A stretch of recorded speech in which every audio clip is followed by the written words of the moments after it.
नमस्कार। परामर्श ECHS स्पर्श की तरफ से मैं सभी भूतपूर्व सैनिक और उनके परिवारों का अभिनंदन करता हूं।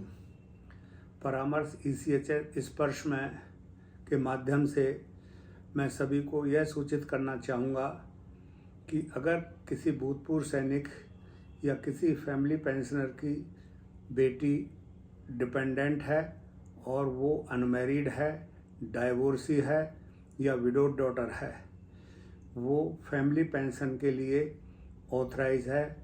उसमें कुछ शर्तें लागू होती हैं। उसके लिए सबसे पहले यह इंश्योर करें कि जो सर्विस बुक है ऑफिसर्स के केस में और जवान और JCOs के केस में जो डिस्चार्ज बुक है उसमें उस बेटी का नाम एंडोर्स है या नहीं।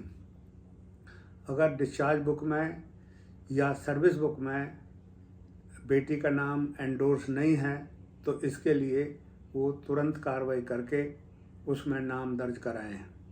जब उसमें नाम दर्ज हो जाता है तो बेटी चाहे वो अनमैरिड हो, डाइवोर्सी हो या विडोड डॉटर हो, वो फैमिली पेंशन के लिए ऑथराइज हो जाती है, वो एलिजिबल है दोनों पेरेंट्स के जाने के बाद में।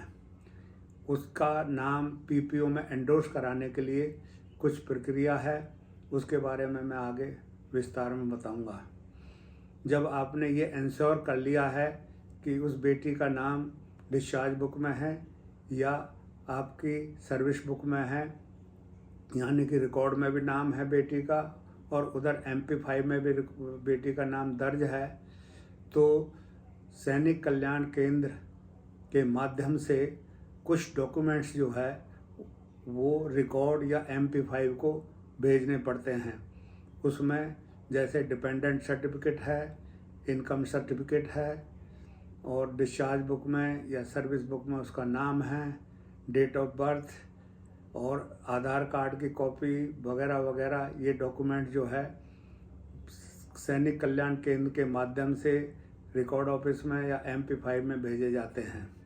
वो इन रिकॉर्ड्स को वेरीफाई करके और PCDA को सूचित करते हैं कि बेटी जो डिपेंडेंट है वो एलिजिबल है फैमिली पेंशन के लिए या नहीं। लेकिन यह प्रक्रिया जो है बहुत ज़रूरी है करनी अपने लाइफ टाइम में। दोनों पेरेंट्स गुजरने के बाद में वो एलिजिबिलिटी ख़त्म हो जाती है। बहुत ही दिक्कत का सामना करना पड़ता है ऐसे डिपेंडेंट बेटियों के लिए। आमतौर पर परामर्श ECHS में ऐसे कई केस आए हैं जहां पर बेटी अकेली पड़ गई है, डिपेंडेंट थी, लेकिन भूतपूर्व सैनिक या उसकी मदर जो फैमिली पेंशनर थी उन्होंने इस पर कोई कार्रवाई नहीं करी, ना ही PPO में उनका नाम एंडोर्स कराया।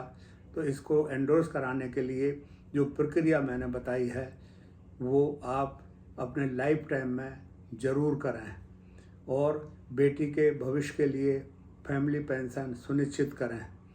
धन्यवाद।